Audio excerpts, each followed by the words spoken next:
Alrighty, hello, good evening everyone, and welcome to our 2023 Planning Academy. I want to, first thank everybody for being here in this space with us this evening, taking time out of your day, and also applying as well. So we really do thank you all for being here. And just to note that this is a bilingual space, so I wanted to go ahead and pass this over to Murtado from Interpretation Services to just introduce himself and their team. Thank you so much, Amber. My name is Murtado, and I work in the city of Durham, as long as other places, providing Spanish interpretation. I'm going to be saying this in Spanish. Bienvenidos, muchas gracias. Yo me llamo Murtado y nosotros nos dedicamos a ofrecer servicios de interpretación para este tipo de reuniones. Entonces, si ustedes quieren escuchar esta reunión en español, se acercan por favor a la mesa, agarran un equipo para poder escuchar en español. Si no lo necesitan, pues está bien. The second part of what I have to say has to do with those of you who are presenting and everyone who is participating. So we create these spaces, inclusive spaces together. And the way we do that is that when we're presenting, we sometimes get nervous. I do. So we tend to go very fast, or we tend to read something that we bring for us. So we want to make sure that we explain things at a moderate pace so that the interpretation can be perfect. And the second is I'm going to be at the back of the room, or my co-interpreter Gontran, and we'll do this sign. This sign means slow down. And if you're not speaking to the mic, we're going to go like this. Or if you're speaking and the mic is like this, we're going to go like this, which means to speak up. Does that make sense? Thank you. Bienvenidos. Muchas gracias. Thank you, Murtado. All right, like I said a little bit earlier, I again would like to thank everybody for being here this evening, taking time out and coming into this space with us. We greatly appreciate it. And just a few notes before we begin. To grab food. We have food catered by Guasaca. A lot of different options. Please feel free to take throughout the evening. You don't just have to grab once and be done. No, you can come out and in through the evening. There's drinks and refreshments over there as well. Like I said, staying hydrated, we have a variety of drinks. There's also a water fountain available here as well if you brought your own physical water bottle with you. Restrooms are also available out there as well. So during any time, you never have to raise your hand or anything like that. Please feel free to take care of yourself throughout the evening. And with that, also standing and stretching and moving your body. If you need to take a call, etc., you're feeling really stiff in your body, feel free to move around, judgment-free zone. If you have to stretch around, that's okay too. Also, we have a question and answer box. If you guys are able to open up your folders, you'll see on the left-hand side, there's about 3 index cards, and that we're giving you room to write any questions that you have. Maybe you don't feel comfortable stating them out loud, or you just want to write them down. With those questions throughout the evening, we'll float around and collect any that you would like us to take. And we have a question and answer drop box near Lisa, right over there, where you can place your index cards in the Dropbox slot, and we'll answer those questions to you either tonight or throughout a follow-up email from myself. And just to let you all know, sessions will be recorded. We wanted this Planning Academy to be accessible for everyone. There was a lot of people who were not able to make it, so we wanted to keep them included in the process as well. So our sessions will be recorded and be posted on our site. And just wanted to make note to everybody that the sessions will be recorded. Like Murtado stated earlier, Interpretation Services is present. And one final note, this space is for us. This is a learning and teaching environment where some will be sharing their stories and their experiences. So I just want to keep in mind if we can keep things very respectful and with an open mind.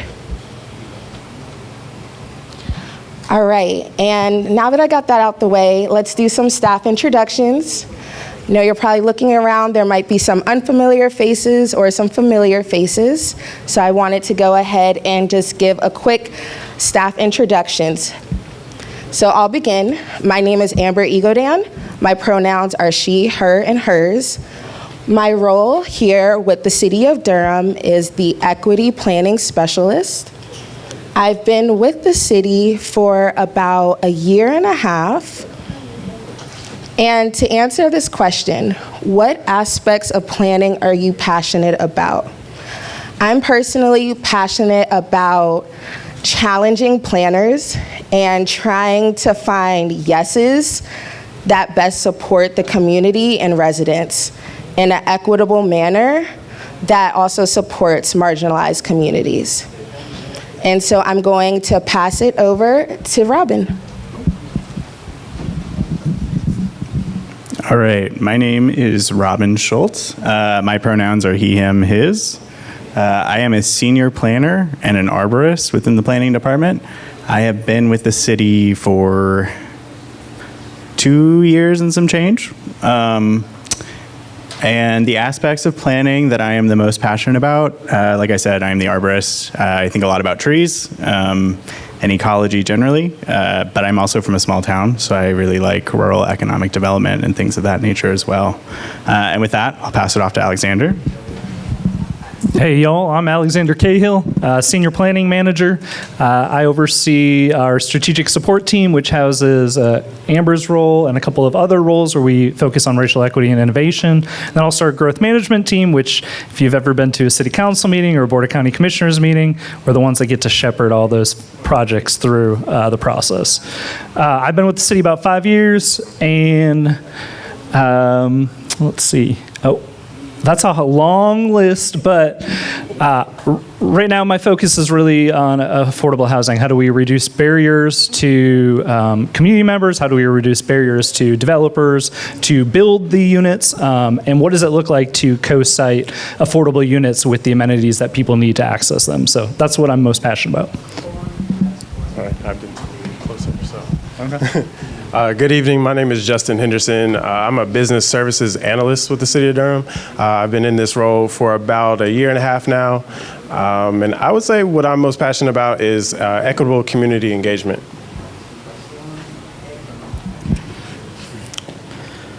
How you all doing this evening? My name is Jamari Timmons.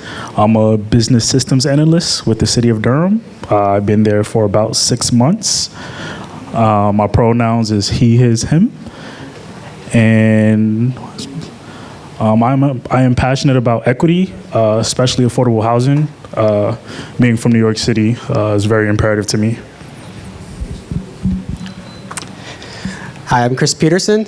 Similar to Jamari, I'm also a senior business systems analyst. Him and I are kind of both the miscellaneous duties as assigned in a group. I really like planning. I came into this industry from public relations and GIS mapping background, and I just love kind of understanding what's coming and what improvements we can make to our city.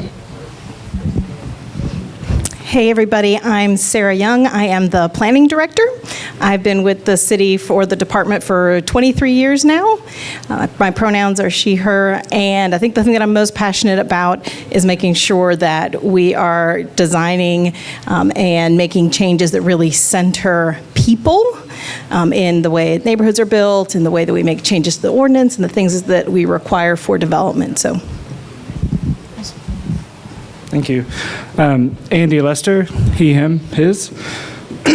I'm a senior planner in the growth management group, doing rezonings and annexations. I've been with the city for a year and a half with this stint.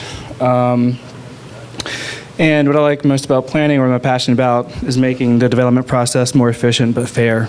It's sort of my overall theme in this job. So. Good evening, everyone. I'm Lisa Miller. My pronouns are they, them, theirs. I am a planner working on equitable engagement for our department. And I've been with this city for 16-ish years, I think. And I'm really passionate about being in spaces with community, making sure community voices are heard and reflected in the work that we do as a department, and really prioritizing equitable outcomes in the work that we do. And it's great to see you all here tonight. Thank you, everyone, for the great introductions. So now you've heard a bit about us. You might be familiar with our faces. So if you have any questions, like I said earlier, there's index cards in your folder, and you can drop those off in the comment box right over there near Andy and Lisa. And also throughout the evening, we'll walk around and see if you have any questions that we would need to answer for you all, okay? So that is us. Thanks, Robin. All right, and just to give you all an overview of our session for this evening, and this is also included in your folder. That should be on the left-hand side of your folder. So for session 1, today our topic is Durham local planning history, where we'll be learning and discussing what is planning, what has it looked like in Durham, and what are the impacts seen today. Our purpose for this evening is to learn what capital P and lowercase p planning is, the history and impact of planning here in Durham. And some intended learning outcomes, just to get a general idea and clear knowledge of what planning is and identify some different terms. You can also see in your folder on the left-hand side, there's common planning terms. So those are some terms that hopefully by the end of all of our sessions, you'll be familiar with, but as you're going along throughout our presentations, you can note some of those terms or some acronyms that we'll be using over the evening. And then lastly, of course, to learn a little bit more about the history of local Durham in relation to planning. And like I said earlier, this is a learning space, a teaching space, and a sharing space if you feel comfortable as well. And next, I will pass it over to Robin with his presentation of what is planning. Thank you.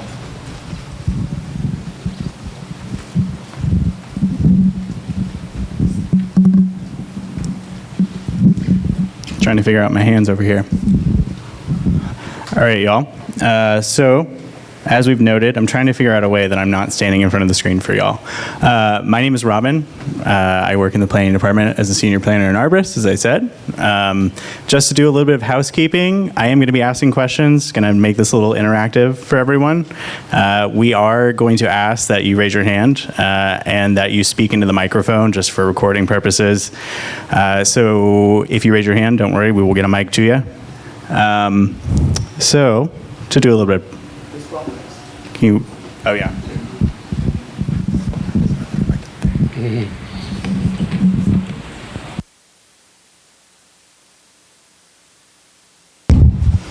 All right. This makes me feel like I'm at a wedding. Can you go back one slide? One more? All right, so now we're gonna practice with the microphone. So, I am tasked tonight with discussing what is planning. And I wanna know what y'all think planning is. So, do I have any volunteers who might wanna give me an idea of what they think planning is? Don't be shy. That was fast. So I think that planning is kind of a way to, excuse me, to help ensure that all of the communities have the resources that they need as we grow as a community, as a city. Absolutely. What's your name? I'm Tammy. Hi, everybody. Thank you, Tammy. We have any other volunteers? What you think planning is? What you think planning should be? All right, we've got one in the back, Chris.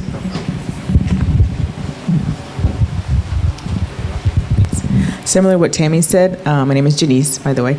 I see it as a sense of organizing and preparing for and having contingencies for situations that could happen within a community and make sure the resources are there for the have and have-nots. Absolutely, present and future for everybody. Thank you for that, Janice. Anybody else before we move along? I also feel like I'm going back and forth with this mic. Hi, I'm Chi. My pronouns are she, her, ella. I think that city planning has a lot to do with land use. That is absolutely correct. Hi, I'm Tom, and I would just add to what the others have said that it has to do with anticipating what's coming down the road. Absolutely. So having an assessment of what's happening economically. Yeah, thank you, Tom. Culturally, socially. All right, y'all. We're going to start by defining our terms. I think those were all great definitions. These are just two definitions that I have found. And so I pulled this first one, the definition of planner, from the Bureau of Labor Statistics, because we're sort of talking about planning as a profession. So they define planner as, urban and regional planners develop land use plans and programs that help create communities, accommodate population growth, and revitalize physical facilities. So this school of planning, I'm not going to try and pronounce that. They define planning as a discipline that aims to create healthy, equitable, and sustainable communities through the advancement of theory and practice, which is a very university way of describing planning. So if we're going to look in a bit more at defining our terms, moving past those two definitions, we're going to look to the American Planning Association. This is sort of the large professional umbrella that we fall under. And they define the goal of planning is to maximize the health, safety, and economic well-being of residents in ways that reflect the unique needs, desires, and culture of those who live and work within the community. So if we use the American Planning Association's guidance, and we focus more on the goal rather than those two definitions that we started with, we can see that it expands planning beyond professional practice or planning departments, which is to say, like many of you said, that community groups, advocacy organizations, and everyday residents can also act as planners anytime they interact with local projects or decisions that directly affect their communities. So thinking about things like transportation, land use, design, health and well-being, the environment, the list goes on. Do y'all have any examples? Anytime y'all have felt like you were acting as a planner? Has anybody spoken at a public meeting? Yes, Mimi Kessler, you absolutely have. All right, so we have some familiarity with it. That's great. I have some more examples. So the first is the Comprehensive Plan Policy Work Groups. I'm gonna get my notes out. So I pulled this directly from the folks who worked on the comprehensive plan, our community planning work group. So these policy working groups are groups of residents and staff working together to come up with initial recommendations that could be included within the comprehensive plan. These initial policy recommendations will then be shared with the Durham community for input, and after getting input from the community, these recommendations will be finalized as part of the final comprehensive plan that the City Council and the Board of County Commissioners, will consider for adoption in 2023. And the good news is that it was adopted earlier this week. Not a lot of applause there, y'all. Thank you. All right. And so another example, technical urbanism. How many of y'all are familiar with this? Show of hands. All right, we got one. Do you want to talk to us a little bit about it? 1 second, let us run that mic to you. All right, it's for the recording.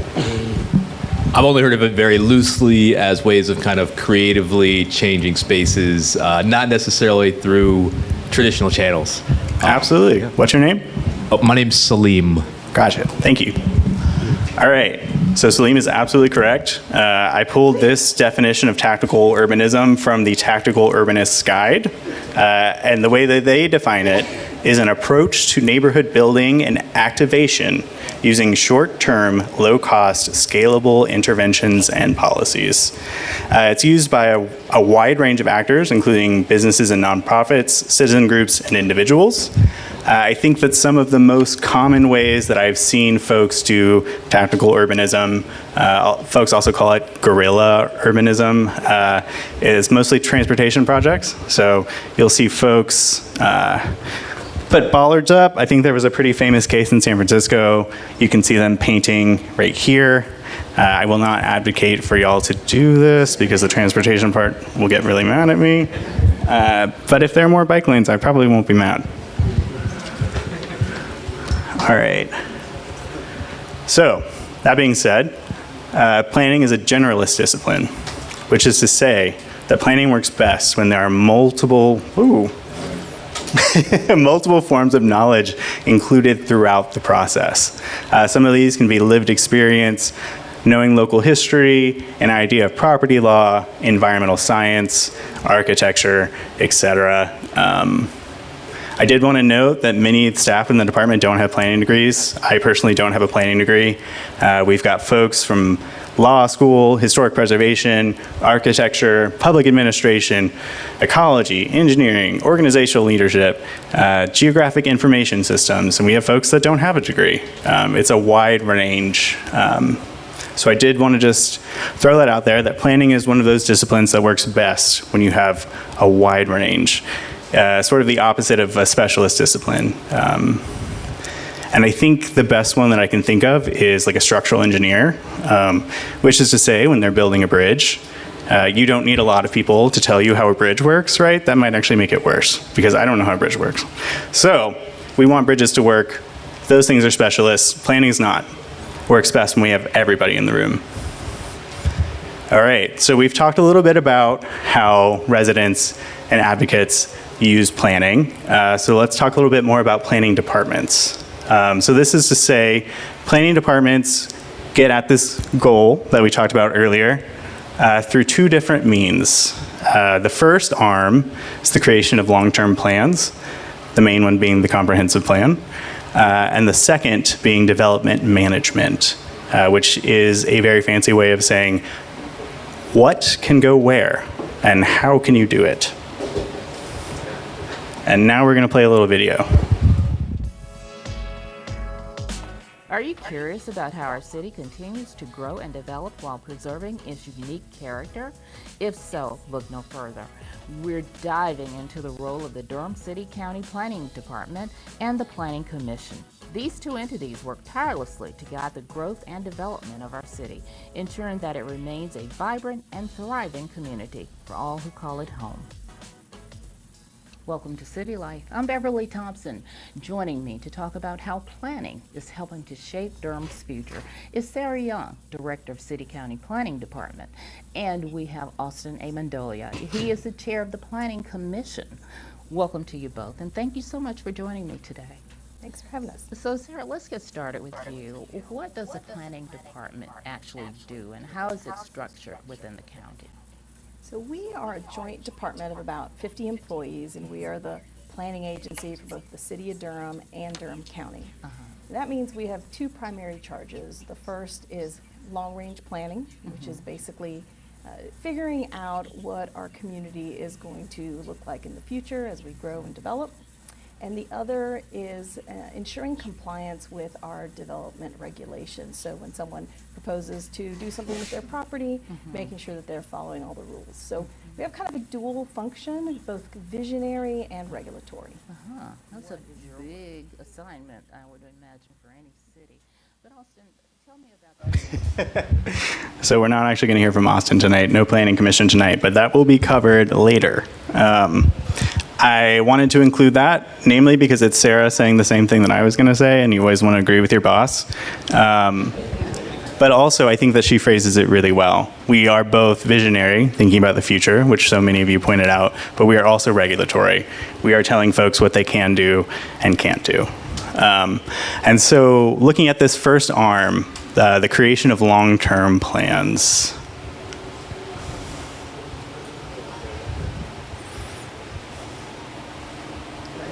There we go. All right.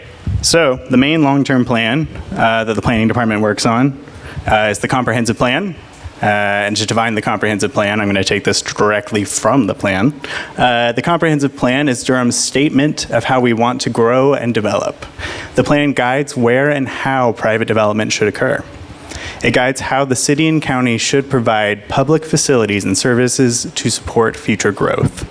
The plan is long-range in scope, focusing on the ultimate needs of the community rather than the pressing concerns of today. And as I said earlier, it was adopted earlier this week. We're really happy about that. Engagement was 3.5 years long and utilized resident engagement in order to guide the planning department's future actions and other departments as well. We give people homework through it. It's pretty great. And so the way that the comp plan sort of works in a very broad view is that it starts out with community goals and objectives and moves down to policies, and from those policies we have actions. And so, to give you an example, one of those goals, housing in neighborhoods, obviously a huge concern at Durham right now. You can see by 2050, the comp plan says that Durham's local government will engage the community intentionally, consistently, and equitably to build relationships and community capacity. Local government, including elected officials, will be accountable to the community in its commitment to equitable engagement, actions, and outcomes. And so, some of those objectives within that goal, creative and varied housing solutions, affordable housing, obviously, safe and protected neighborhoods, and then so we go over to policies. This policy is for affordable housing. I'm going to read it out loud to you. Sorry that I'm throwing so much at you, but welcome to planning. So, affordable housing should be included in new development proposals, encourage and incentivize housing that meets the needs of Durham residents in terms of cost, unit size, housing type, accessibility, and location. This is one example of a policy. Some of those actions that we can do to get to this policy. Review and revise the Unified Development Ordinance. Sorry, y'all. It's actually really hard to read on this wall. To incentivize development that provides affordable housing price points and varied types. Incentives should include density bonuses, parking reductions, expedited processes, and other strategies. So which is to say, we have this large goal, we have the objectives, we have the policies, and then we have the actions. And it's really through these policies and actions that we also tell other departments what to do. And planners love telling people what to do. All right. So now that we've sort of focused on the long-term plans, we're moving over into the other arm. This is the spot where I work. This is development management. Once again, we're going to be talking about what can go where and how. So you cannot talk about development management without talking about zoning. So what is zoning? Zoning essentially functions as a way to categorize land into zones. Crazy. These zones then determine what is appropriate in terms of use and design. And so those are the two key things I really want you to take away from zoning. It is both use and design, and we'll get a little bit more into that. But, for example, residential zoning districts restrict most commercial or industrial non-residential uses. Additionally, setbacks and height restrictions and other design standards ensure that proposed development has an appropriate design or form. And now, I need a volunteer. Come on, y'all. All right, come on up. Can we get her a mic? Oh, that's very right. All right, what's your name? My name is Amber. My name is Amber. Perfect. Amber, can you sit right here? Yes. Amber, I have great news for you. We're neighbors. Right now. You and I, we live right next to each other. How do you feel about that? Nervous because I've never seen you. Don't worry, it's going to get worse. All right. So you and I, we live in a city sort of like Durham, but a little bit different. And it doesn't have zoning, so we can do whatever we want. But we're neighbors. We get along. We're friends, right? You and I. Yeah. Again, I don't know you, but Exactly, great. All right, so you and I, neighbors, what's your dream job? talk show host. Perfect. Do you know what my dream job is? No. I want to raise livestock and slaughter chickens in my own house. Absolutely not. Not next to me. But here's the thing. You and I are neighbors. And this is my dream. And so, what are you going to do? I don't know. What should I do? Like politely request that you don't? Yeah, I mean, you could nicely ask, but I'm going to tell you that this is my dream. I really want to kill chickens in my house and sell it. So we're sort of at an impasse, right? Yeah. I mean, yes. It seems like... What am I supposed to say, Robin? I'm trying to play along. It seems like you might have to sue me because I'm making it really uncomfortable to live and enjoy your property. So I guess we're going to court. I guess we're going to... I mean, I don't have money to sue people, but like if I did... Exactly. That is what I would do. Amber, you're giving the perfect answers. You're the best volunteer. All right. Thank you so much.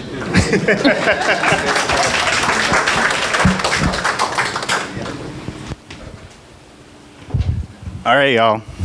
So why zoning?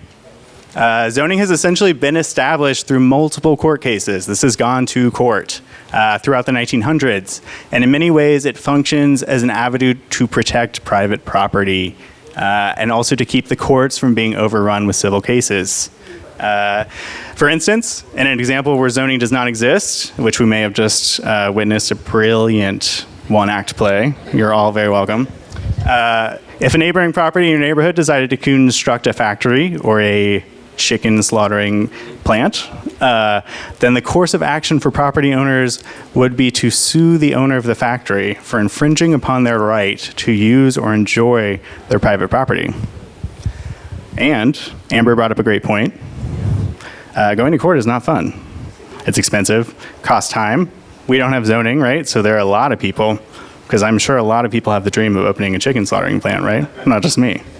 So this is why zoning exists, or this is at least zoning's origin story, we'll call it. And so I wanted to, one, give you this so that when you go home and look at these slides, you can click on this link. It'll take you to Durham Maps. It'll show you the city. There are a lot of different layers, things of that to look at. But this is a snippet of Durham zoning. I could not get all of them in here, but you can see all of these R's. These are going to be residential, commercial, office and industrial, more commercial, and these purples are going to be industrial as well. So you can see we have a lot of separation here. These larger, or these more yellow, excuse me, and they're also larger, but these are going to be more suburban, hence the RS, right? So we look over here, we see these larger sort of suburban parts. We see the RU, residential urban, seeing those more around downtown, starting to make sense, right? Coming together. And then we see that commercial has its place, right? We do not have it sort of like in the middle of the neighborhood, which is to say, when I live next to Amber and I make my chicken slaughtering plant, she doesn't have to sue me. She can simply call Sarah Young and say, hey, Sarah, your employee is like killing chickens in my neighborhood and it's kind of not great. And Sarah says, okay, well, first I'll fire him and then we'll give him a notice of violation. So that's sort of what that looks like. All right, Houston, fourth largest city in the United States. One of the claims to fame of Houston is that it does not have zoning. However, it does have a form-based code. Form-based code essentially says, what can the building look like? And so, if we are not governing use, but we are governing form, do we still have some type of zoning? Some people might say yes. One of those people is me. I think that if Houston wants to be famous, they should just stick to claiming that Beyonce was born there. All right, so we have all probably heard a lot about this recently. Single-family zoning, not great. to a lot of folks, I should say. In the recent past, we've seen a lot of movement towards the abolition of single-family zoning. The arguments are that it incentivizes development, which increases sprawl, which is sort of large, car-dependent lots, sort of the classic American suburb. It exacerbates inequality because we have way less supply, right? So if every lot in a subdivision is 1 acre and we have 10 acres, we get 10 lots. If we do some of this missing middle, obviously we can get way more units, way more supply. And it also worsens climate change. One, because it's inefficient in terms of land use, but also you have to drive way more. And so, one of the things that people have been talking about a lot recently is this concept called missing middle housing, which is expanding the use, right, zoning, use, to include multiple units, but it retains the neighborhood scale, design, or form, zoning. So, essentially what it's arguing for is that instead of just detached single family, that we have a mix of different residential uses, but that the form is still appropriate. Thereby, we don't have apartment buildings in your neighborhood, which is not a chicken slaughtering plant, but you also probably don't want to live right next to an apartment building if you're in a traditional neighborhood, right? Some people do, that's fine too. All right, so moving past zoning, how do planning, so the work that advocates, residents, et cetera do, and capital P planning, so professional, institutionalized planning, interact? Can you go back one more? Sorry, I accidentally clicked it. All right, so I've got 2 examples from you from the 2 arms. So let's first talk about the comprehensive plan. So resident input, over 3.5 years for engagement, formulation of policies and priorities based on that input, and then planning staff work on behalf of residents towards the goals that residents outlined. In terms of development management, we've had a lot of folks, talking about the urban heat island effect. So the City Council approves a change to the Unified Development Ordinance to require more street trees. And in response, the Planning Department hires an arborist to inspect new trees for compliance. Here we are. Yes, that is me. Couldn't resist, y'all. And so my job is essentially to work on this because y'all have said it's important. And so when developers say we can't do X, Y, or Z with trees, they have to argue with me first. All right. So planning as an institution has historically interacted with and supported urban policies which have disadvantaged certain populations more than others. So some of those examples are going to be urban renewal, redlining, deed restrictions, which are privately held, but we have definitely supported as an institution, gentrification, and environmental degradation have disproportionately affected populations of color and low-income residents.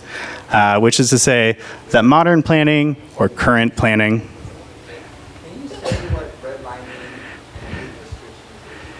Yes. We're going to talk about redlining in a future slide. But deed restrictions are essentially a restriction on a property that is written into a deed. Many times they would say things like cannot be sold to a black property owner or something along those lines.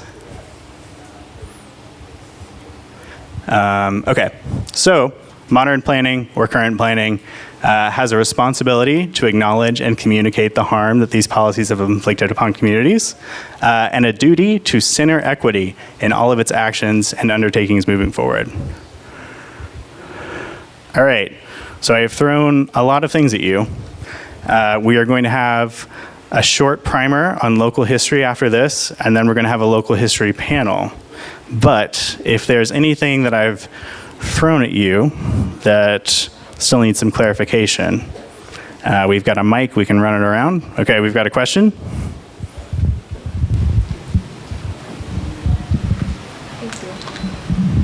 Hi, my name is Christine. Just on the last slide, So the difference between the uppercase planning P and lowercase is the modern versus historical structural disadvantaged planning institution. So that's a good question. The way that this is sort of structured is lowercase planning is planning generally. So the work that like residents, community advocacy groups do, folks that do planning, but maybe not in a planning department, right? And then so capital P planning are the folks who essentially are working for a planning department or some other formal planning organization. But that's a great question. Oh. Hey, right next door. My name is Rohan. My question goes back to zoning, and I'm just curious about the newly approved plan and if it incentivizes the construction of like mixed-use zoning, say like apartments above a coffee shop and so on and so forth. And I'm just wondering like why you would want to advocate for that versus not. Yeah. So in the comprehensive plan, there is a move towards place types, and within those place types, there is sort of an incentive towards 15-minute cities. Lisa over here is our comp plan expert, so she can jump up and correct me if I'm mistaken. But yes, mixed use is definitely encouraged. We don't, I guess to get to the second part of your question, it's not encouraged in all areas. And there are a lot of different reasons, right? Like there are different contexts. Every neighborhood has a history. And there are just some places where that might not be appropriate. Lisa is ready to grab this mic. Nothing to correct Robin, but just to add. So there's a couple of place types that have been created with the new plan. One is mixed-use neighborhood, and another is transit opportunity areas. We're really trying to look at creating that mix of uses where there is a little bit greater density, making sure that people can access the things that they need, but placing those along transit access as much as possible. So, yeah. Thank you, Lisa. All right. It's Tammy. Can you hear me? I think so. Oh, okay. I didn't ask it yet. Just checking the mic. Durham has kind of a unique history in how their neighborhoods have been developed over time. What kind of challenges does that pose for city planners? Yeah, I mean, that's a great question. And luckily, we're about to get into local history, so I might hold off a bit. Namely because I'm supposed to be done at 6 and it's 5:56, and I've got a couple more slides, but we will definitely come back to that question. It's a great segue. All right, I see one more question. Is there any way I can ask you to hold it for just a minute? Okay, perfect, because I want to respect everybody's time and I talk too much. All right, so I'm going to give you a short primer on local history. Durham was first incorporated in 1886. Previously existed as Adshire prior to colonial settlement. It sounds like some of y'all are correcting me on that pronunciation. That is fine.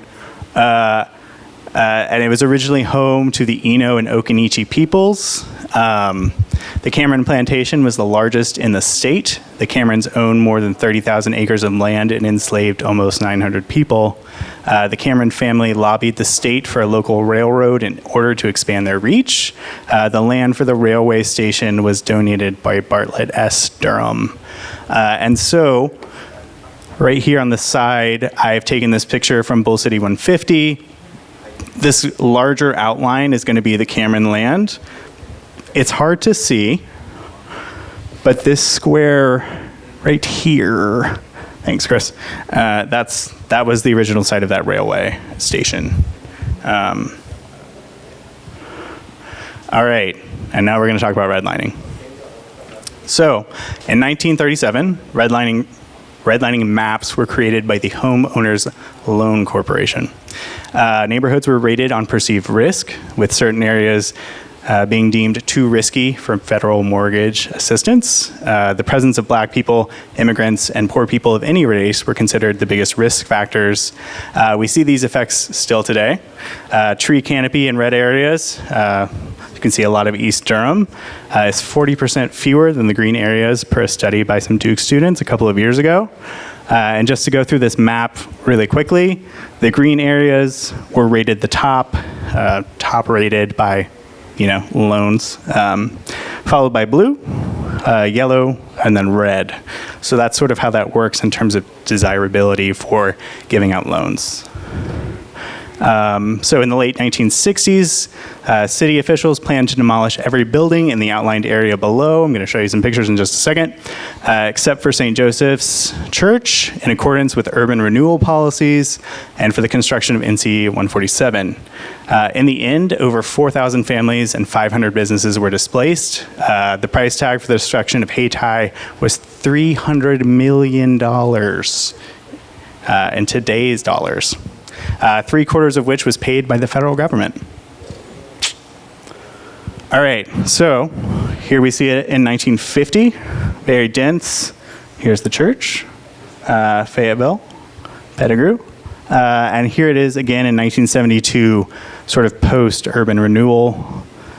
You can see that Pettigrew was replaced with the freeway, Fayetteville's still right there. Looks obviously much different. And then we have a short video. Some people might say the highlight of Hayti might have been anywhere between 1925 to about 1962. Hayti was the capital of black capitalism. Might have been 16 alleged black millionaires along the Fayetteville Street corridor.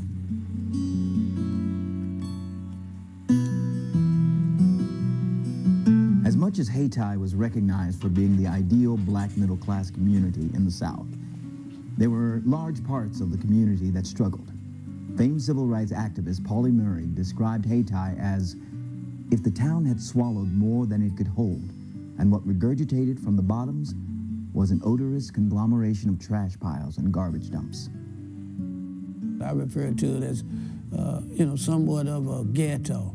And when I say that, I don't mean to suggest that roofs and all that was falling in on folks, but it was a poor community. Even inside of that, we had tons of fun. I heard some people say, man, I didn't even know I was poor back then.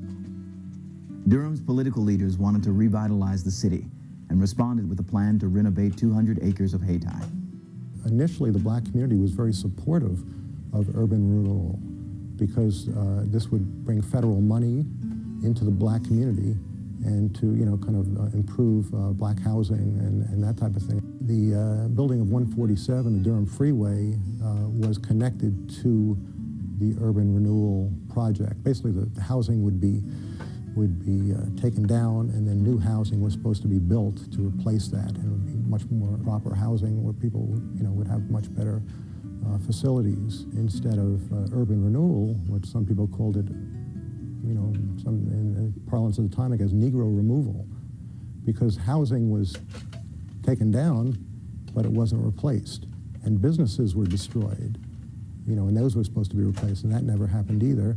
And the Durham Freeway was run right through the black community of Hayti, which was the main center of black neighborhoods as well as black business.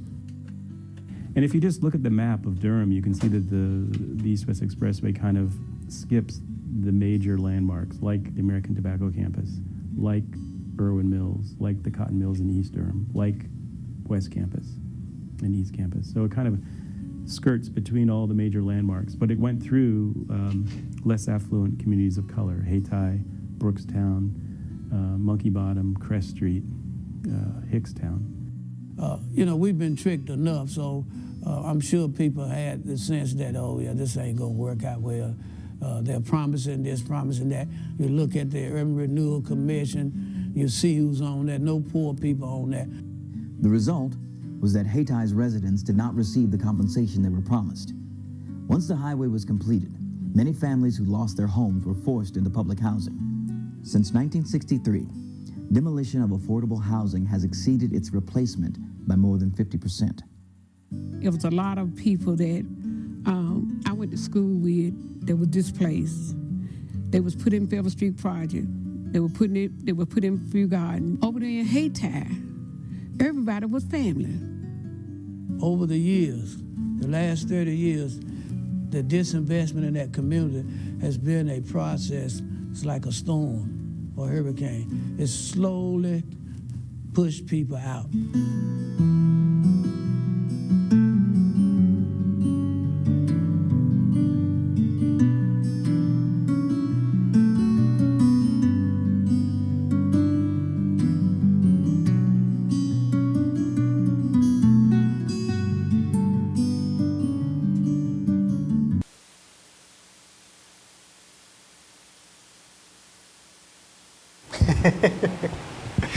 All right, y'all. I have one last slide for you.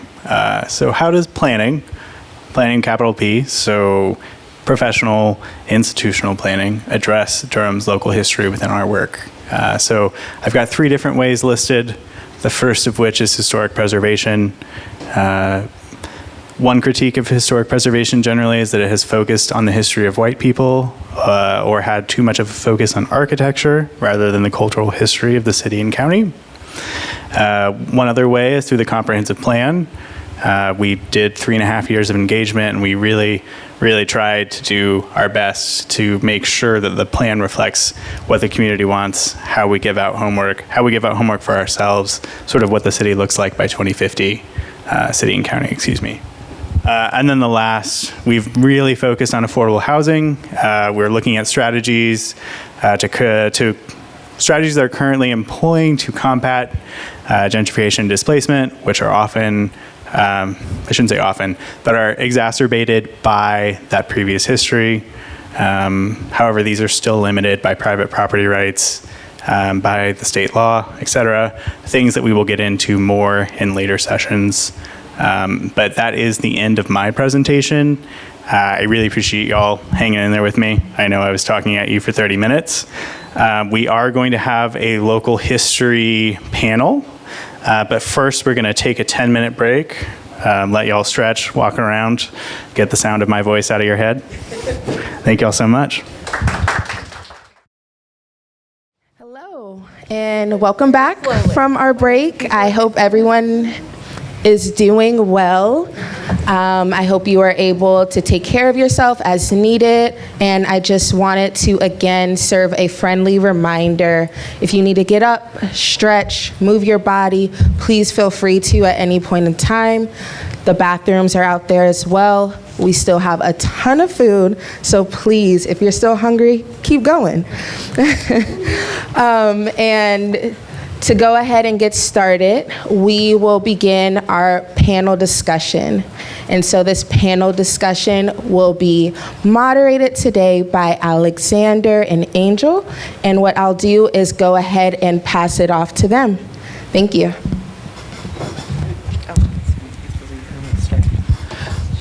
Great. Thanks, y'all, so much. So we'll just, I'll reintroduce myself, and then we'll each introduce ourselves and tell us a little bit about, how long you've lived in Durham, your work, and more specifically how it relates to the local history of Durham. So I'm Alexander Cahill.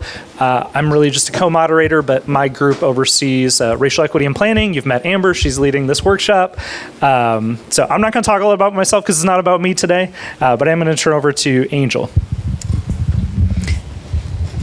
Hi, everybody. My name is Angel Isat Dozier, and I am the founder of Be Connected Durham. I consider myself a creative strategist and a teaching artist in urban planning. My organization, along with a couple other organizations, Idealisms, Communities in Partnership, were the grassroots effort behind the City of Durham's Equitable Engagement Blueprint. So we literally did walking assessments and a lot of planning work, technical planning work with Alta at the time when it was located downtown Durham. And we worked to do grassroots community member-led efforts to help develop this process and this consciousness within the City of Durham so that we can all work toward a more equitable Durham. And this planning process and what I've heard today is critical, especially from a community member perspective, and that's what I represent. So what we're gonna do is have Vera and Mrs. Denise Hester introduce themselves and tell us a little bit about you and your work, just like I did. Okay. I'm ready. Try not to knock anything over with this microphone cord. I can tell it. I'm just going to preemptively clear the way. So my name is Vera Soselsky. I am from Durham. I've lived in Durham almost all of my life. And I am a public historian here in Durham, so I am the site director for Historic Stagville State Historic Site, which is in North Durham. If you haven't visited Stagville before, our site is about 10 miles north of what is now downtown Durham. Stagville is formerly a site of plantation slavery. It's a public site operated by the state government here in North Carolina, dedicated to researching and teaching about the history of slavery, telling the truth about that history in an inclusive and an ethical way, and centered on documenting the experiences of hundreds of people who endured forced labor and bondage at this site, and documenting the stories of hundreds, if not thousands, of descendants of people who were once enslaved at Stagville who still live all across the United States today, including here in Durham and in Raleigh and all across North Carolina. We can talk more about that history as we get to more questions. But. Good evening, everybody. I'm Denise Hester, and I am an original Durhamite, born here in 1952 on what's known as Pine Street at that time. Now it's known as South Roxborough, but the original name was Pine Street. So we'll, like we say, Vera, we'll get into some of those details. Misconceptions, myths, and realities as we go forward. But in terms of myself, at the current time, I and my husband are principals and owners of a real estate development, management, and leasing company that specializes in neighborhood real estate development. We have 2 shopping centers on historic Fayetteville Street as part of the effort to rebuild the Hayti community that we have owned since 1987. So we've been at it for a while. We have over 58,000 square feet and over 40 tenants between the 2 locations. And as I say, the focus is to rebuild what was removed and also enhance going into the future. In terms of planning, because planning determines a lot about the environment, the built environment that we live in, I've focused on actually, I was forced to focus on the role of planning in our community because it had such a great impact. And because the planning process is very cryptic, little understood, and a highly specialized area, it took a while. I'm self-taught. Didn't go to school for planning. Actually, I went to school. I was a mathematics major. But planning intrigued me because so much of what happens in our communities is unseen. The devil is in the details, and if you don't pay attention to the details, you will get run over, as our community and many other Black communities have across the nation. So it was within that context that I guess I became somewhat of a crusader for our community, and formed, along with hundreds of other members of our community, a neighborhood group called the Fayetteville Street Planning Group, Fayetteville Street Corridor Planning Group. Now, I want everybody to write this down if you're truly interested in the history of the African American community in our area. We have a Facebook page, it's a historic page, and it's called the Historic Fayetteville Street Corridor Planning Group. And unlike most sites that focus on the what we call the famous people of Durham, the Merricks, the Moores, and not to disparage any of that because they were the OGs, the original builders. Many people contributed to the fabric of our community. And when I say our community, I'm speaking of Fayetteville Street.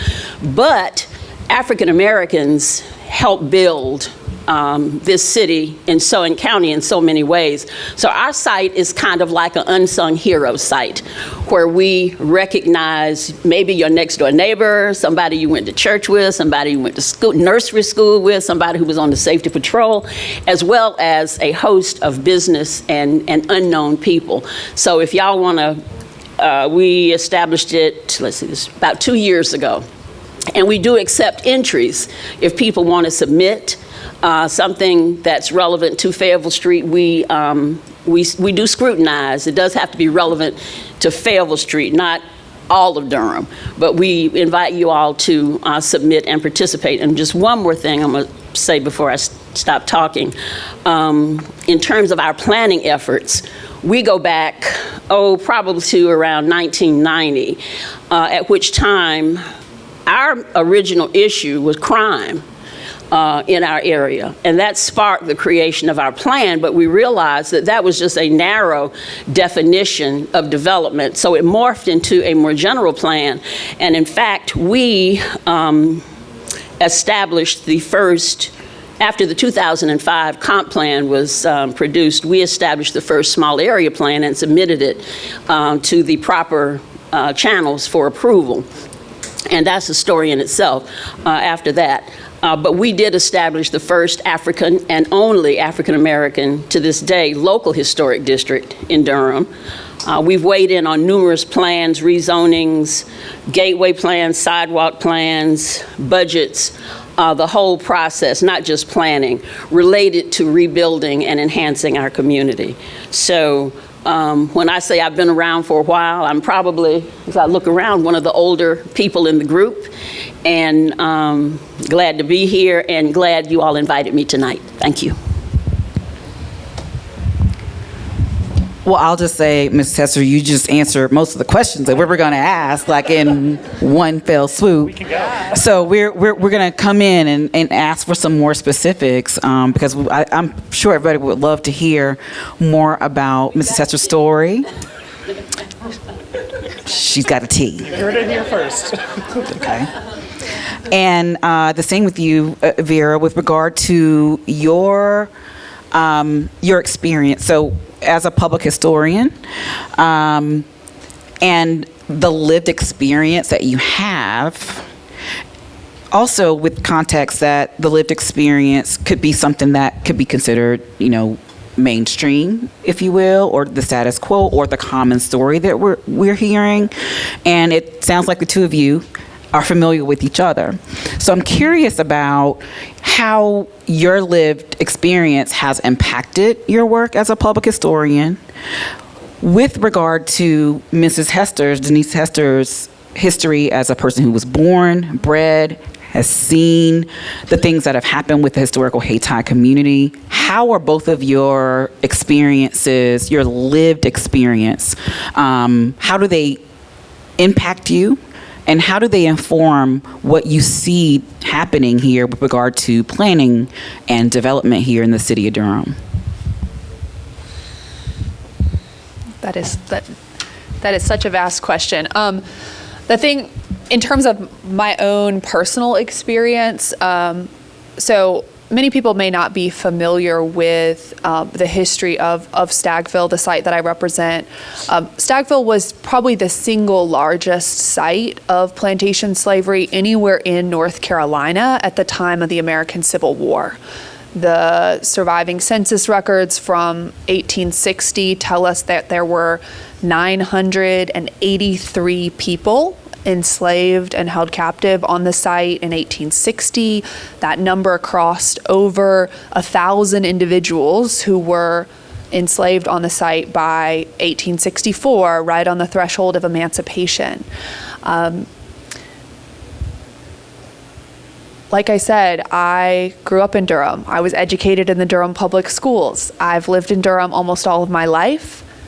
I never knew that Stagville existed. I never knew that the stories of those families were part of the bedrock that connects to the communities that you were talking about. Mm-hmm. I might have grown up in Durham learning about the West End, learning about Hayti, learning about these pillars of African American history and communities in Durham, but I know myself, and I know many, many folks who grew up in Durham walk into our historic site still today and say that they've lived in Durham their entire lives, and they've never been told that there's this deep-seated history of racial chattel slavery right here on the doorstep of what is now the city, right? And never been told a history of the city of Durham that connected directly the legacies of that institution, right? The harm of that institution to the founding of the city of Durham, just the incorporation of the city of Durham just a few years after emancipation, right? The continuity between the families that were at Stagville and those first generation of people who were buying land on what became Fayetteville Street. We're becoming the first generation of black landowners in what would become the city of Durham, becoming some of those first business owners, right, in that area in the 1860s and 1870s.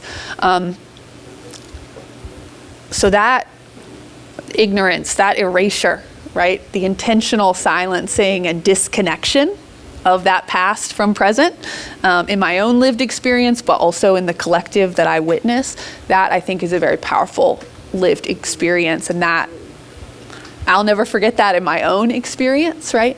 And of course, my own encounters with that history have completely changed the way I look at a street corner that I drive by off Fayetteville Street today, right? I might have gone by that street corner, I don't know how many times, 1,000 times in my life. And now I go by it and I think, that's the first place the Justice family owned land as free people in the United States, right, in the 1860s. And the justices who were buying that land there, they were the great-grandchildren of Betty and Cato, who were brought enslaved to Piedmont, North Carolina in the 1770s, right? And we can see that lineage, and those are, right, the Justice descendants that are still here all across Durham today, right? And I want to just call out like what the actual lived experience is, because this is what makes that vastness specific. Yeah. Is that a common story here in Durham is that people do not know the history of Durham, how these were actually thriving communities. Yes. Accessibility, I apologize. But that is one of that is a lived experience that we do need to acknowledge more often, is that people don't know the history of this place. You would go through the Haiti community and you would think, oh, it's not a safe place. It doesn't look like a safe place. It doesn't look like a developed place. And there's a reason why. There's a huge reason why. And to be able to uplift the fact that there's not an awareness, and the story isn't told, even to people who are born and bred here in Durham. I think that's really important to think about with regard to what you would want to do in the planning world. So, Mrs. Hester, your lived experiences, how they inform what you're doing now, how you've impacted, like what's your lived experience that you'd like to highlight? I would say my lived experience is, how can I put it, one of misdirected and unaccessed resources. I was born in '52, and I was living on the cusp of segregation. I remember going to the Carolina Theater and having to walk upstairs in the balcony because black folk were relegated to the balcony when you could come in, and other various places, you know, the colored water fountains, all that kind of stuff around and I call it desegregation, not integration, because we have yet to achieve integration in this country. But with the schools being desegregated, I went to all-black all-black elementary schools through the 6th grade. Went to Carr Junior High, that's what we called it back then, and then on to Durham High when I graduated in 1970. And so I have and my mother worked all her life at North Carolina Mutual. My uncle had a business, Weavers Cleaners, on Fayetteville Street. And so we had entrepreneurs in the family, and my mother worked for an entrepreneurial company. So as a young person, all I saw was black folk.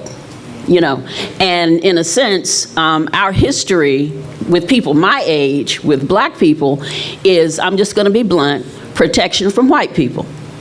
Because that was the code of the day, is that it's a hostile environment, and when you grow up, you need to know how to operate in it.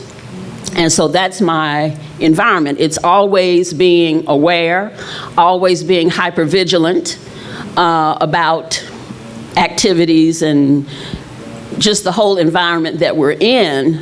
We were protected from that during the segregated days, and we saw black principals, black teachers, black bankers, black builders. If any of you also want to Google a very interesting historic film produced by the Durham Business and Professional Chain, check out on YouTube, Negro Durham Marches On. And it will give you a flavor for Durham prior to urban renewal. I think the film was commissioned around 1944. That's the environment that I grew up in, and very different from today. And this is not to over romanticize black life in Durham during those times. Everything is plus and minus. So within the context of how I grew up, however, I would say it was overwhelmingly positive, but it did create somewhat of a crusader spirit in me, and a keen sense of injustice wherever it lies, that something has to be done about it, that you just can't accept it lying down. That's the way I was raised. So fast forward to Durham today, the issue, as it has always been, is about the equitable distribution of resources, and how black communities always come out on the short end of the stick, and dovetailing into planning, how planning, unfortunately, has been instrumental in enhancing and furthering some of those inequities. I was encouraged to see in the latest comp plan some movement in the other direction toward equality, equitable distribution of resources. But like I say, the devil's in the details, and we have to follow that out, because the comp plan is only implemented through the UDO, Unified Development Ordinance, which has yet to be now made consistent with the new comp plan. So, and there's a big gap between what we want and how we're going to get it. So I would say, in answer to your question, that my upbringing in a protected black community and later being thrust into the mainstream has created a somewhat hypervigilant spirit on my behalf. We can snap and clap for that.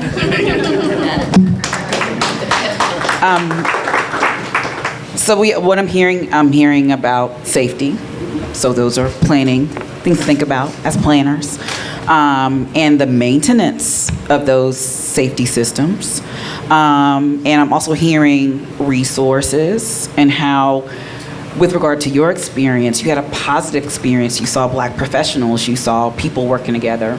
And some of that has to do with the fact that there were Jim Crow laws that, didn't allow people to be outside of certain areas.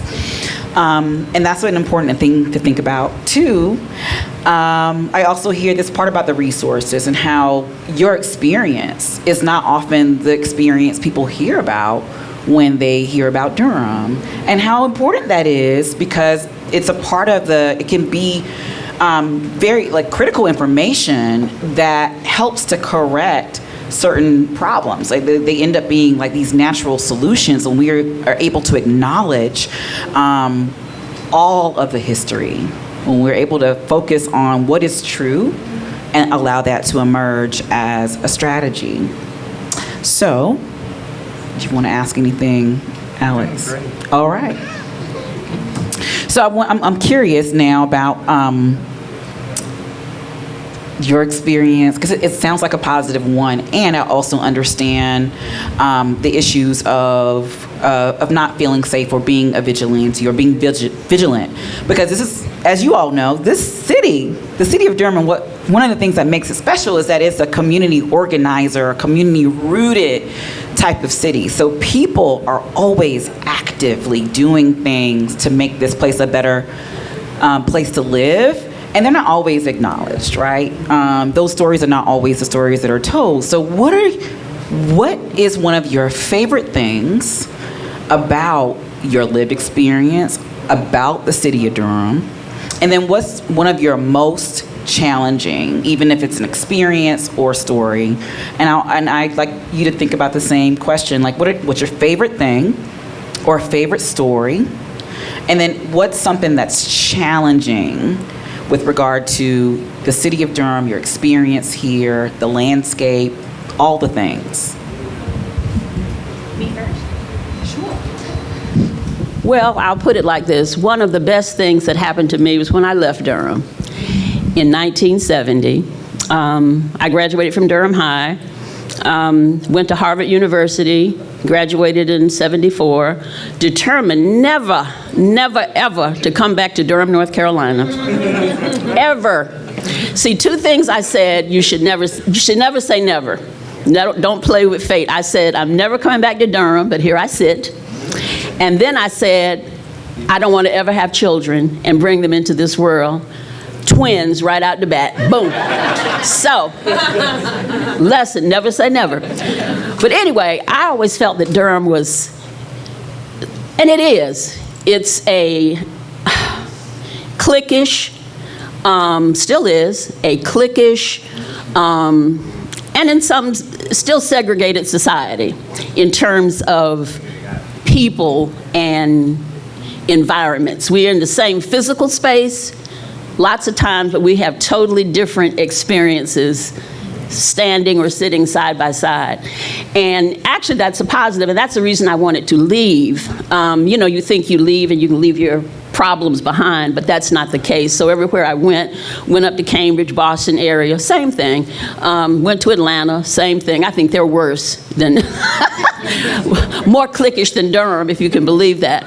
But the nice thing, I would say, is that I did get to leave, and one thing I did appreciate, I thought that when I left Durham, that every place I went, every black community was like Durham, but it wasn't.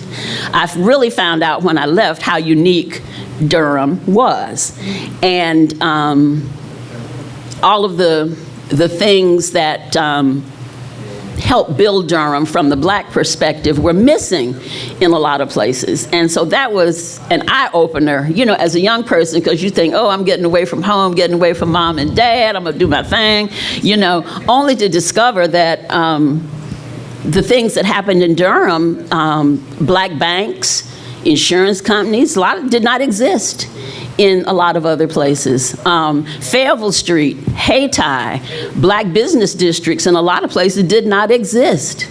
And other places like in Boston, the percentage of black people there is very low. So it's a whole different dynamic. And it's very ethnic, which did not, Durham was like black-white, you know, and so you go to a multi-ethnic environment, it's a whole different experience. So I would say that, and I say the challenge today for me is equity. Is equity for everybody. Well, anyway, that is a challenge, because I think that resources, my personal opinion is that resources need to go to the areas of greatest need first, but they don't.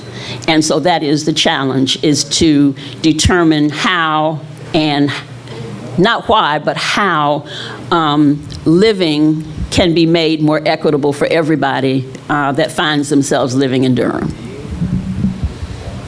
Thank you.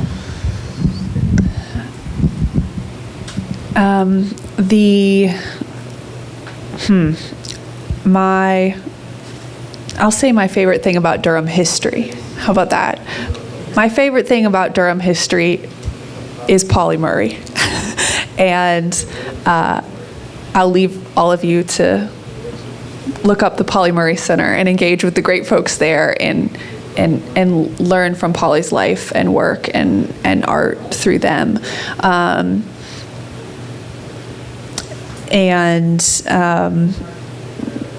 going to keep learning my whole life from that and from them and their story. So I really That's my favorite thing. Can you tell us about like a favorite thing about that favorite thing? What's something favorite? What's a favorite thing about Pauli Murray and learning about Pauli Murray? A favorite thing is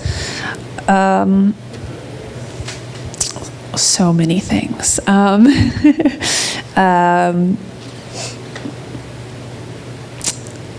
For me, as someone from Durham, a favorite thing that resonates with me and that challenges me is looking really closely at the life story and the childhood of someone who was an incredible activist and artist and change maker and dreamer, and studying the life of someone who was both entirely made by Durham, by their Durham roots, by their Durham family and education and connections, and for whom Durham also was an uneasy home and a place that Pauli often couldn't be and couldn't fit.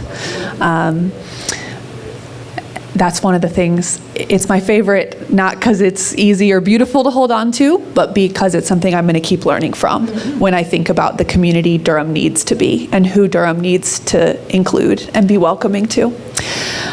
I'll say one of my least favorite things about Durham history, or about the stories that get told, the narratives that get shaped about Durham history. And I'm thinking specifically about white folks here and white narratives of this history. One of my least favorite things is the way that I think sometimes the powerful history of that you've been sharing some of with us tonight of Black power and entrepreneurship and organizing and resistance in Durham sometimes gets seized upon by white folks in power to create a flattening of Durham's history that exempts white folks from accountability, right? And presents the exceptional story of Durham as a story that somehow, as if that the achievements and the power of those Black communities in Durham somehow means that white communities in Durham were less unjust in some way, right? And I think that's a really dangerous flattening of that history. Yeah. Oh, y'all can clap for that too. Yeah, that's good. I think that is important with regard to the things that we know are beautiful and the things that we know are challenging. I'll share just a little bit about my lived experience here. I've been in Durham for 24 years. I came here right after college and I studied abroad. Never thought I would do that. But it was the reason why I came to Durham, because I had a young son at the time, and I thought, okay, this place, there's something about it. My father lived here in the 80s, and I had gone to school to be a doctor, pre-med, but I didn't finish with that. I finished with a pre-physical therapy degree and a second degree in Spanish because I studied abroad. So I was, and both of my parents are teachers, by the way. And that's something I said I would never do. So as I'm doing this internship as a researcher and trying to figure out if I'm going to go to physical therapy school at Duke, because I was working, I had to take care of my son, I was like, I got to try this teaching thing, even if it's just 1 year. And so the long and short of it is I started teaching at Southern High School in 2002. And I have to say, it is the reason why I understand community development and planning and all the creative things that people do every day to thrive with little to no resources or inequitable resources. The way that my students actually, who I call my teachers, the way that they were throwing parties, y'all, to help pay their family's rent. The way that our students would have trade agreements, but no one ever told them that it was a trade agreement, because if you were selling the Rice Krispies and the brownies and the 10-cent folders, because they were entrepreneurs, y'all. I mean, they were doing it. if you were selling upstairs the pencils and the supplies and making sure people had what they needed, because you were distributing the brownies and the everything, then you knew not to go downstairs and do that because, you know, so-and-so was down there handling that. And there was a respect for it. And so watching this, as I'm thinking, I'm teaching my kids this foreign language and helping them to survive or access their survival skills. I'm witnessing how a community works. I'm witnessing an ecosystem. And that's what we started to talk about. So that's actually one of my favorite things about Durham and the work that I do as a creative strategist, because it took watching all these different perspectives and how each of those people, each of those students got to the same goal using what they had access to. And I think that's critical when you think about equity, which is what you're mentioning. When you think about the history that is hard to deal with. Because the history is hard to deal with, especially when you develop relationships. You know, I do consider the city of Durham a diverse place. I also consider it a Black city. And the idea that we are legitimately friends with each other in so many of these ways can make it painful to know that you have relationships and respect for another person, but the resource distribution and the regulations that are out here, talking about the UDO or the Unified Development Ordinance, these things are also based in the system that we are experiencing, where in some places there's a lack of resource and acknowledgement. And in other places, you know, there's the infrastructure is just fine. So in those places, people don't understand, who experience infrastructure and everything working the way it's supposed to work, don't understand that it's not happening over here.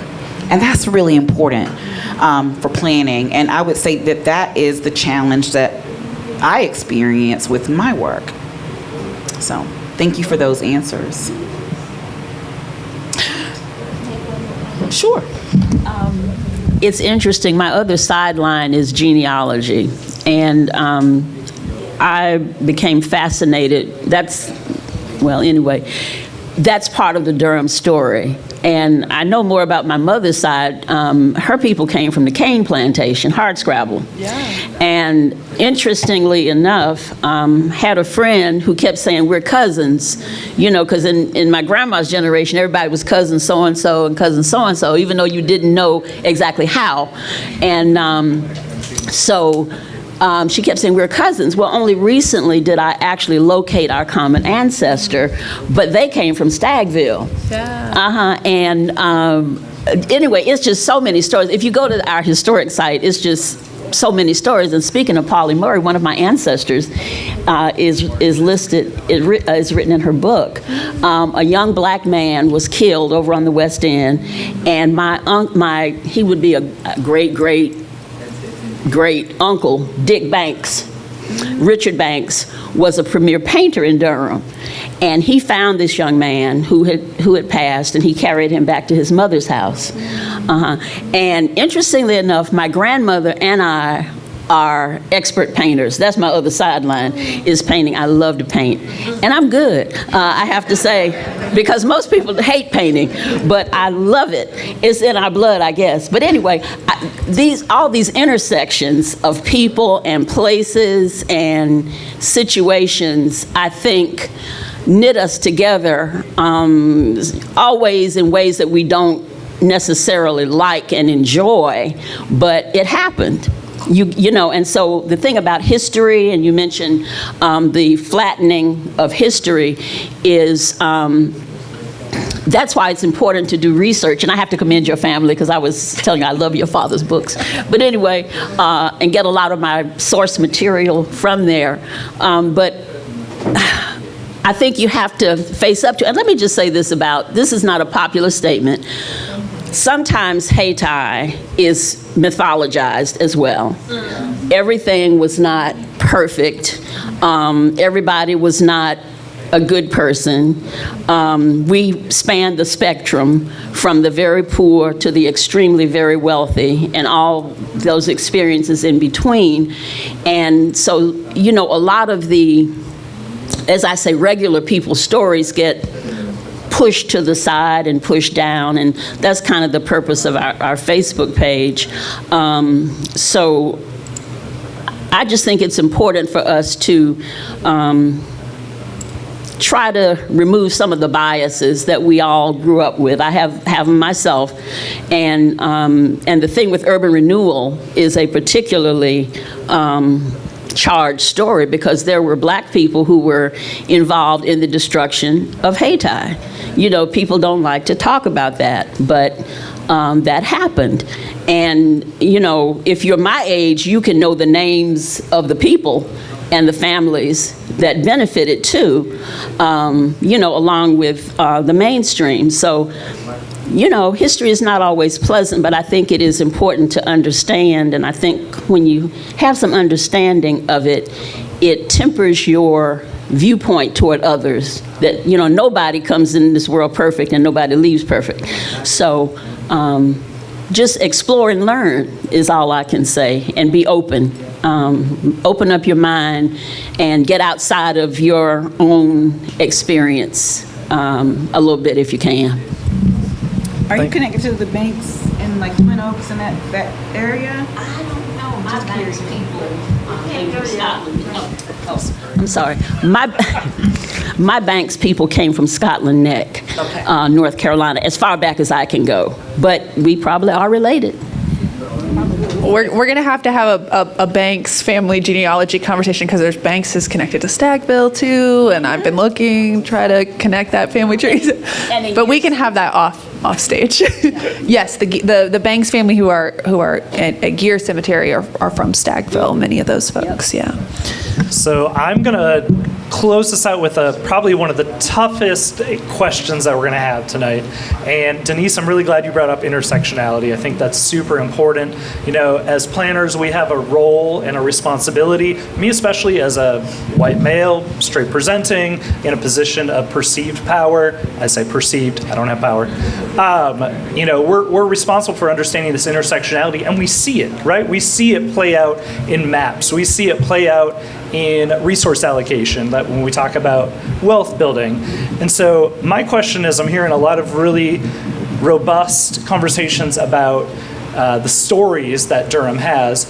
How does planning take those stories and use it to inform what's being built and really create a built environment that honors those stories and builds communal wealth for communities that haven't had it in the past? So we'll finish with an easy question. I would say, and I stated earlier, that I think that those who have been harmed need to be restored. And, you know, that's probably not popular with everybody, especially people who are now receiving in overabundance, who have suffered none.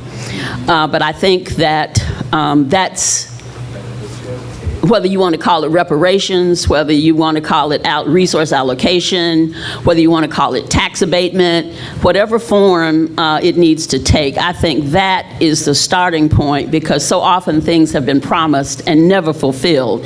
And there's a huge resentment about that in the black community. So that would be my starting point, is wherever there is a lack, a great need, that's really where you can never, you know, go back and undo, but you certainly can go forward and improve into the future. I have absolutely nothing that I could add to that. Well, I have, you know, spoken with you, Mrs. Hester, quite a few times, and I understand, you know, again, I think about themes as I'm listening to both you and Vera, and this theme of healing continues to come up. Restoration, and these are words that are used oftentimes in planning with regard to revitalization, which can also be a cover word for gentrification. And so when you talk about restoration, like the people who have been harmed, and the restoring of people to healthy situations, healthy lifestyles, healthy ways of being. I mean, infrastructure impacts like how people live, y'all. If the crosswalk is not there, if it doesn't work, that means you're probably hearing sirens because 5 to 6 people got hit at that intersection in the last week or so. And if you walk around and you're accustomed to infrastructure not being there or incomplete infrastructure like a crosswalk, as a person who lives in the neighborhood or who operates in the neighborhood, you learn how to navigate. You learn how to do without, right? And that becomes a part of one of those stories that goes missing. And when it goes missing, there's not really a chance for restoration or healing. And so what I think with regard to how planning can highlight these stories, and Ms. Hester talked about her webpage highlighting local people that we can talk about. But I think actualizing those stories, talking about those stories from the perspective, I noticed that there were some of the people's stories. Brother Ray was featured here. And his words and his activism, really, with regard to his love for Durham, and he's Southside. And so to think about how do we talk about those stories, and how do we do it with integrity and not extract from people, not extract information and then co-opt, which is the flattening you're talking about. Because this story of Durham, yeah, it is a special place. There's some hard things, some hard truths to deal with. And people should be restored, because with that kind of truth, there can become all these initiatives and again, programs and solutions. So that's what I would say to that. And correct me, please do always correct me if I need to be corrected. But I hear like healing and talking about those stories, talking about those people and those instances, these little known things. So I know are we closing out? Yeah. Okay. Any other? Okay. Yeah, so I first would like to say thank you so much for our amazing panelists for joining us this evening. Let's all just give them a clap.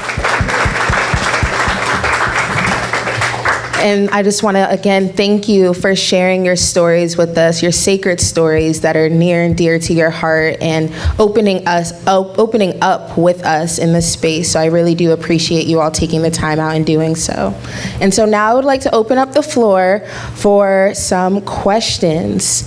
And just to remind everyone, this is an inclusive, and we like to make this space as accessible as possible. It is a bilingual space. So with your questions, please feel free to talk slowly, clearly, and if you'd like and feel comfortable, please state your name before asking your question, just so we can get to know you a little bit more too. All right, so I'm going to open the floor to some questions.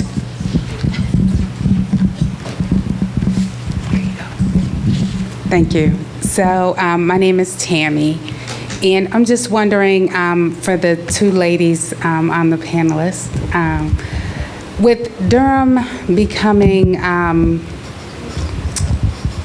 integrated may not be the right word because it has nothing to do with race. It just means people from different parts of the country bringing their own experiences, bringing their own, cultures and those kinds of things.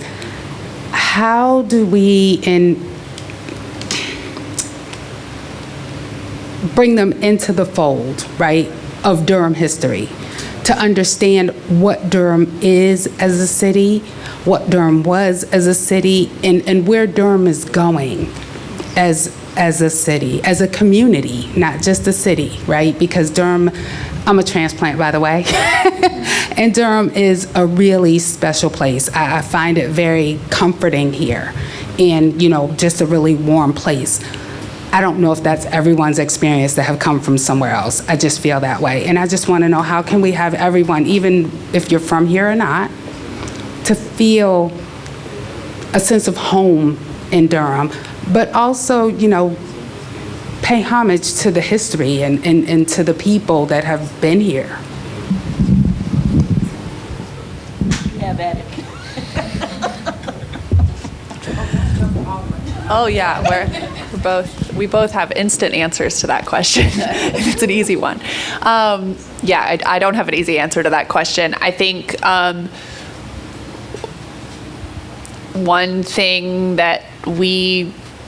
one thing I will direct folks to that connects with Stagville and folks who have Stagville roots specifically, and what we try to do in our public history work at Stagville is really trying to make sure that we are listening closely and giving attention to the folks who are at the center of this history, which is direct descendants of people who were enslaved at Stagville, right? A couple local projects where you can listen to descendants and what their priorities are right now, and what is on their hearts right now about Durham is the Stagville Descendants Council, the independent nonprofit of Stagville descendants organized here in Durham, and the Stagville Memorial Project, the ongoing project to establish public art that recognizes the memory of Stagville descendants and their enslaved ancestors here in Durham. So I would direct new folks who've been in Durham their whole lives, to those two places to listen to descendants' voices about some of that. Yeah.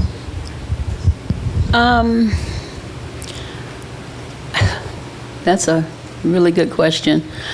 I like Durham better when we called it gritty Durham, dirty Durham, which to me was reflected more of the heritage of our city. You've got Raleigh, which is the capital city. You've got Chapel Hill, the bastion of intellectualism.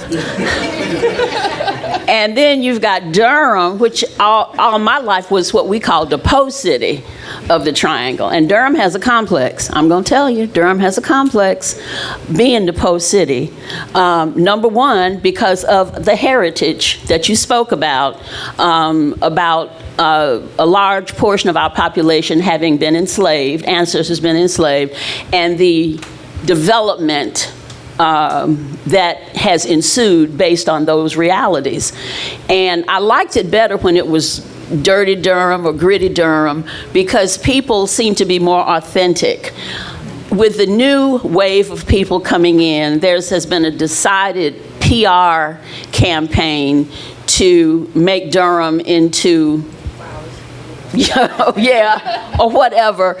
And I'm not saying that we should be continuously mired in the past, but I think it's a mistake to erase and abandon your past and your heritage and try to create something new that's kind of superimposed and just kind of wants to sweep things that occurred in the past away. When I lived in Atlanta, and Atlanta's one of those cities, they have no regard for history whatsoever. They will build a skyscraper, tear it down, and put another bigger one there. They have a real problem. And so that's to say that I think we need to have respect for whatever experiences people have had, whether they're from here, whether they're coming here, and not to dismiss. I'm not saying you have to be in love with everybody that comes here or anything like that, but I think I would say respect is probably the operative word, because unless you have respect, you can't have trust. And trust is really what builds any kind of relationship, community, marriage, friendship, business is trust, but preceding trust is always respect. So I think if we can respect each other's cultures, I'm not saying you have to like it, agree with it, or whatever, but respect, I think, is probably the first step in forging the way forward for anybody that comes here, That's what I would say. I want to add and just highlight some of the information that was shown from the Durham 150 page. It's a website, and it's a great resource to learn about a lot of stories that aren't often told, but also the stories of Durham in general. So I think that's a great way to fold newcomers into the story about Durham. There is a book written called, I don't want to say it's the History of Durham, but I'm so sorry about misquoting it, but it's written by Dr. Andre Van. He tells an amazingly detailed story about Durham. So that's another resource. And I think about Discover Durham, which is one of the parts of tourism here. They have an African American heritage guide. So there's a way to learn about like Pauli Murray and all the things that Pauli Murray influenced, and the connections to Pauli Murray's family. The Fitzgerald brick, if y'all are familiar with that, that is a connection to Pauli Murray's family. So you'll find little pieces of news like that on the Durham 150 website. You'll find a little bit of that in the African American guide that's done by Discover Durham, and the websites that you spoke about regarding the history of Stagville. And historic Stagville itself, I will say. And historic Stagville itself. Oh, can I make one little statement? This is just something that I discovered in doing my research. Did you know that there was a Chinese restaurant in Hayti? No.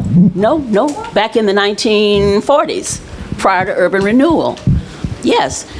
These and other little-known facts are on our site. Now, the interesting thing is there was also a Chinese restaurant on Parish Street, but Black people could not go to the one on Parish Street because of segregation. So, I mean, you know, this intersectionality thing, when you look back on it, it's tragic in a way, and then some ways it just doesn't make sense, but that was the code of the day. So when we look at situations and things, we do have to take things in the context in which they existed. Like, I'll just share just a short thing about my family.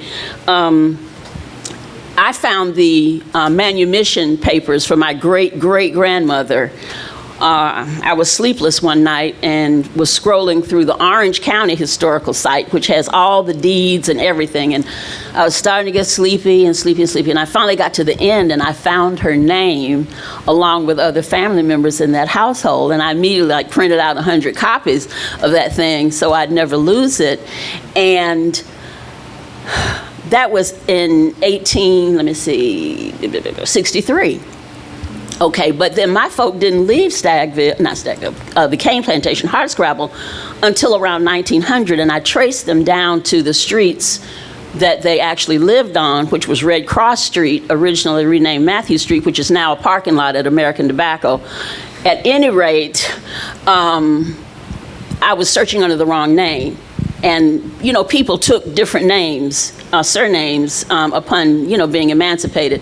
And so I found that, and I'm like, why did it take them so long to leave? You know, why didn't just pack up and go? And so, but in the context of that, it's like, go where and with what?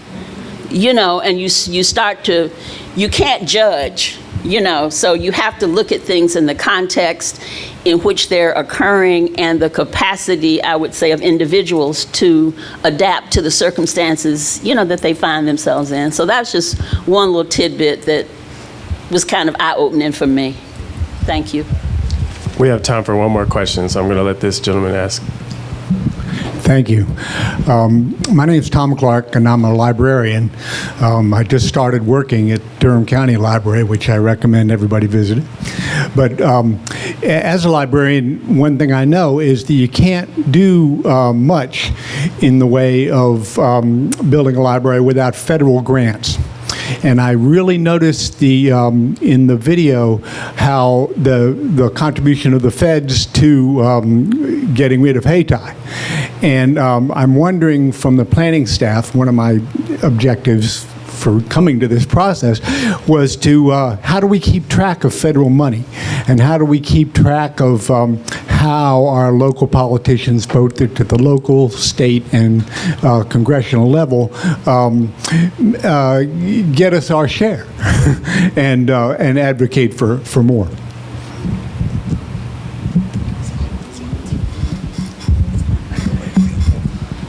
That is a great question. So the non-diplomatic answer is planning does not have, that's not within our purview, but that would be great if it was. So there are some things in the field of planning that we apply for a federal grant. Community development block grants in the past in some cities and jurisdictions are used to fund projects. Our department does not oversee that. I believe we may have a federal, I don't know if the cemetery research grant is a federal grant. So we do have a current grant, and I think it's our only grant right now, is to research the history of black cemeteries in Durham and find ways to protect them and their legacy.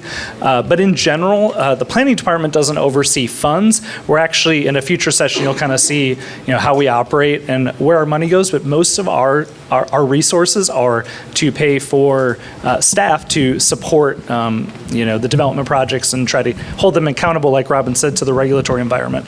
So we don't have a role in that. Not saying I wish we did. But the way we hold politicians accountable is the second part of your question.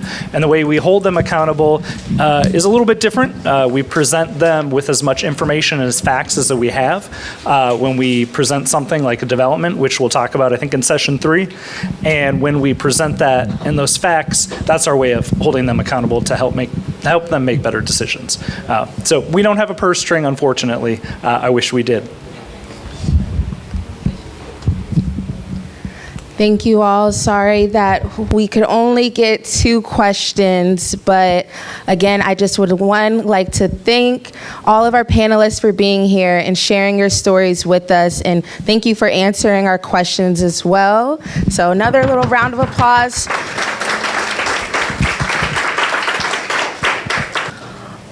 All righty, everyone still here with me? Yeah. Hanging on. All right, well, we are coming to an end. So again, I just want to reiterate, thank you so much for being here in this space. It's the evening time. I know you guys are ready to get home. You took in a lot of information tonight. So thank you so much for being here with us. I greatly appreciate it, and all of our staff appreciate you all being here as well.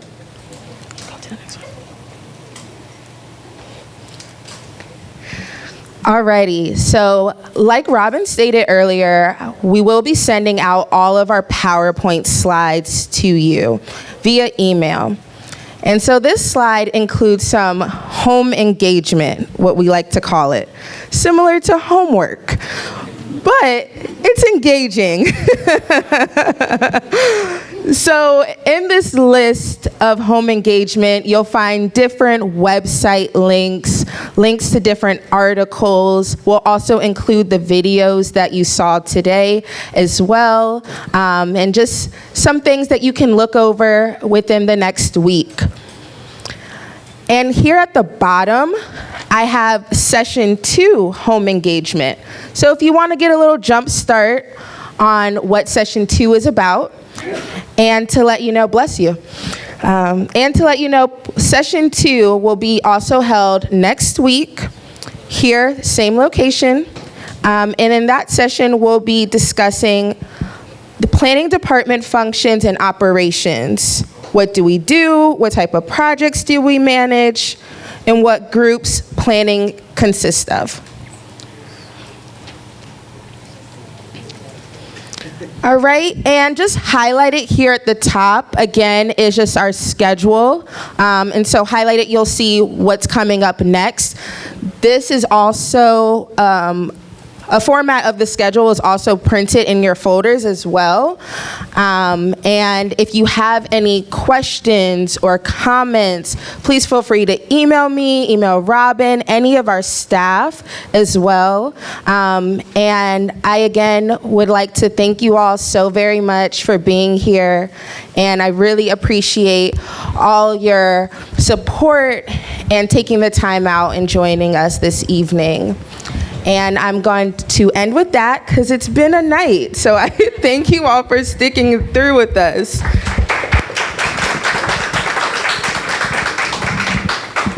And our staff is not leaving just yet, so if you have any questions that you need to ask any of us or need to be pointed in a right direction, please feel free to come up to any of us at any time, and I'll be floating around too. Oh yeah, sorry, one last thing. Food, there's a lot left.